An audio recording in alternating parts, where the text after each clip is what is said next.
Hey there. As an archery instructor, I'm going to create a set of videos that I think is going to be helpful for some people, especially for working with younger archers. So, working with youth.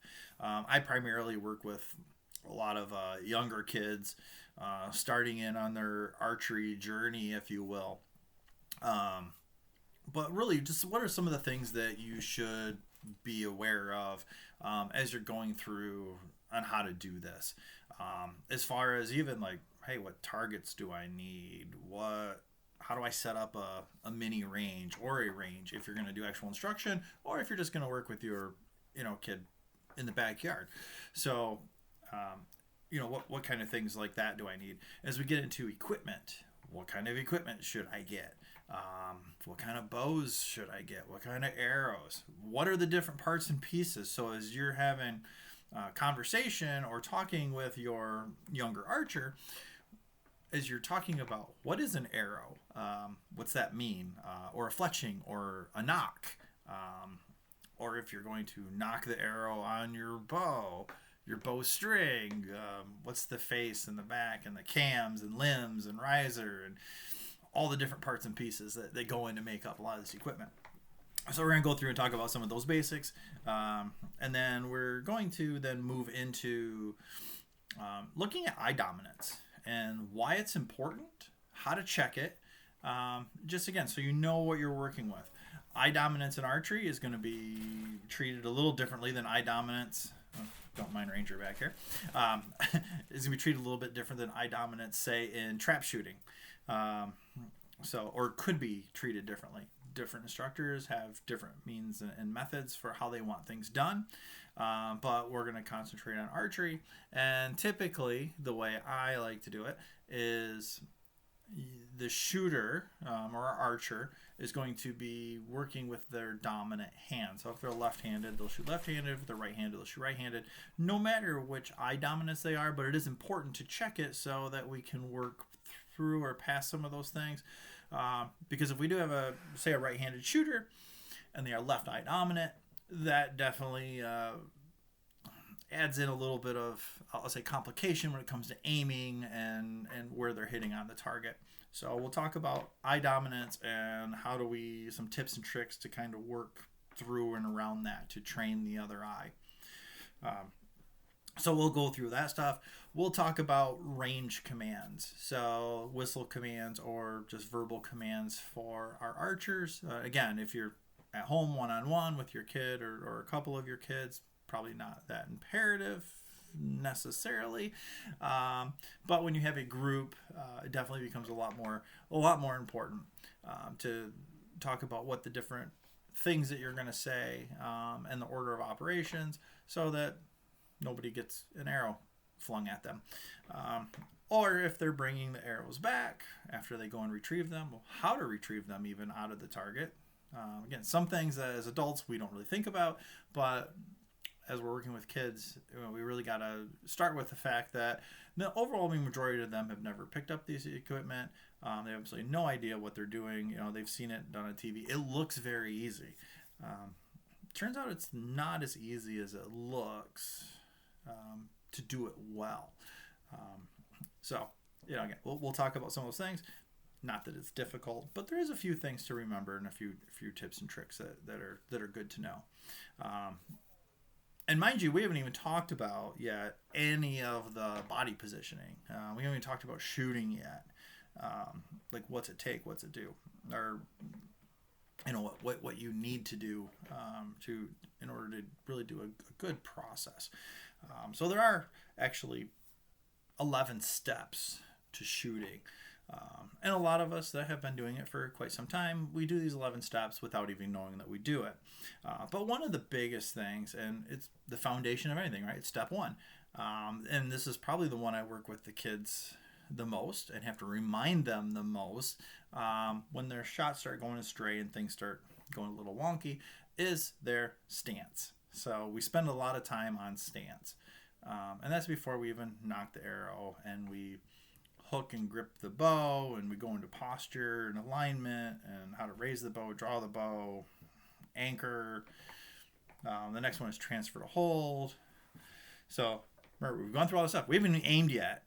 So we transfer to hold. Now we're getting ready. Now we aim, and then our release and our follow through, and then feedback, which is how did we do. So some of the things that I think are the biggest hurdles that I find for most people when it comes to archery is, one is our stance. So where's our body and posture. So that's between number one, if we're standing, what our stance really is, and what's our body posture and alignment. And the last one, and I think as adults, those of us that bow hunt or shoot at all, is really our release and our follow through. How are we releasing the bowstring? Whether it's we're using our fingers, just naturally with our hand, we have a glove, we're using a mechanical aid like a thumb release or a wrist rocket finger trigger release, which is actually what I use. And most of the kids do use those that are more advanced. I'll call them the more advanced kids. And the reason why I say that, not to get off track, but is I run several different types of sessions for kids to learn archery. I'll start out with what I call an introductory to archery lesson. Actually, there are 2 lessons. I break them up. They're an hour and a half each. And we will start with the Genesis bows, which National NASP, National After School Program, Archery, National Archery in the School Program. I forget what NASP exactly stands for, but it's that type of equipment. That's what they use. I know if anybody out there has ever gone to probably one of the scout camps and done archery, a lot of them use this type of equipment also. So again, we'll get into that later episodes of what different types of equipment there are and things that pros and cons, or differences, I guess I'll call it, into using the different styles. So again, what I do is I normally teach to a level of getting into bow hunting. I'm a bow hunter. I'm not really a competition shooter, target shooter. I play around with some 3D archery just as kind of practice, again, off season for bow hunting, but I'm not a competitive shooter, so I'm not necessarily taking my classes into that level. What I'm trying to do is get them interested in archery at all.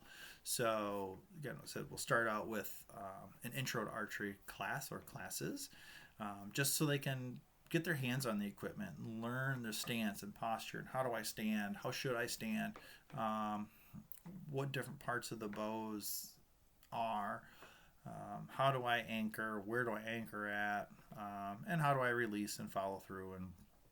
And that stuff isn't just something they're going to learn in 1 or 2 classes. That's something even as an adult, and I think all adults, right? It's repetition. You got to keep doing it. It's until it is so ingrained in you that it's just natural. It's a lot of practice to really go through and get. So all those are just happen without having to think about them. But here nor there, I'll run, like I said, an intro class and get them introduced to archery. And what I find is the overwhelming majority of young boys and girls that get involved really enjoy it. They really like it. They have a good time. We do different types of games and things like that. After, again, we don't want it to get boring. So first hour and a half, again, they're learning a lot of the basic stuff, safety rules, and just getting into shooting a little bit. If they can hit the targets, which targets are almost 3 by 3 feet. And they're only about 10 yards-ish away, maybe 7 yards is kind of where we start. Maybe even closer if we have some smaller kids that just can't get the power, right, to get the arrow down to even hit the target. So we'll start there. Session 2, another hour and a half. Now they actually kind of get some of it. We got to do a lot of reminding of what they learned in the first session. But then we'll do some more games. We'll kind of let them shoot in pairs. They can kind of do some games against each other. We'll do balloons and, they can pop balloons and things like that. They really have a really good time, and it is actually a lot of fun. So that's my first session for intro to archery. Once they're more or less hooked, or thinking that they want to get a little more involved, a little more in depth, into some other things, I'll do a intermediate type class, and that is one where if the kids don't have gear, again, they can use what gear that we have in the program, or if they have their own bows and arrows and stuff, they're welcome to use those. However, I do put the stipulation out there that they do need to go to a bow shop, before they come to class, and have them make sure that the draw length and everything's fitted to them if it's a compound bow, or at least have it looked at to make sure that the equipment is safe. Last thing that anybody wants to have happen is have, a young archer come out, they bring their own equipment. It's been, kids are kids. They use stuff, right? They don't, especially boys, don't take care of the stuff the best. So we just don't want to have anything happen and have like a string or cable come off, or arrow that's cracked, or things like that. So we will go through, and from the intermediate class we get into a little further distances. We work on aiming a little bit more. We definitely get into more releasing, what that means. Really start getting into posture a lot more, and potentially even start getting a little bit of intro into some 3D. We'll bring some targets out and let them shoot the targets versus just a regular target face. And then after that, I'll get into really what's more, I consider it more advanced archery. And this is where all the younger archers, right, all the kids, they have their own equipment. Whether it's a recurve bow, whether it's a compound bow, what have you. But it's stuff that they have, and again, I still require them go to your local archery shop, make sure everything fits, make sure the draw length is right, and your peep, if you're running a compound bow with a peep sight and all that, try to at least have that stuff where it needs to be, compared to where you anchor at, because again, kids are always growing. That's always one of the fun parts. Kids grow from season to season, so peep changes and draw weights and lengths always change. So just something to consider. But we'll get in a more advanced archery class, again, we'll start kind of 10 yards, 15 yards, get out to 20 yards.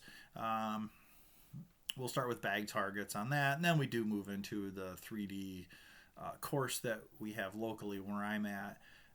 And we do have kids' youth pins set up, which are typically about the 15 yard range, and they'll start learning how to, again, really get more onto the 3D course, and how to shoot 3D and go from there. And most of the kids do really enjoy 3D. I do have some kids that like the target archery and will shoot bags, bag targets more often, and I have score sheets for each. I have different instructors that help me out, so I will have some kids that will stay on the target range and target shoot, and I'll have others that will go around. Sorry about that. I will have other kids that will want to go around the 3D course and shoot, and they all have a lot of fun doing it. Matter of fact, I have a good group of parents that also, they come out, shoot with the kids some, but help me, again, keep an eye on everybody, and everybody's always safe and does a really good job, and it is always a lot of fun. So, but we're going to go through, do a series of videos kind of talking about each of those things as we go through, kind of bring up some of the challenges that I've seen, and had to overcome, if you will, as we go through, because there's always something, especially when you're dealing with kids. You never know what you're gonna get, but it's always fun. That's for sure, and it really is amazing watching some of these young folks that maybe weren't introduced to this yet, but how much they really enjoy it. And picking it up and getting into it, and poking holes in things that are over there. So gets them out of the house, gets them away from screens. It's always a good thing, and it is a lot of fun. So we'll see. Again, as we go through, it's going to be good.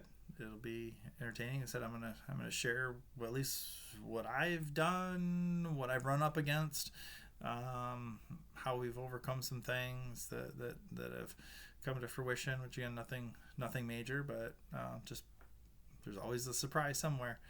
So until next time, thanks guys.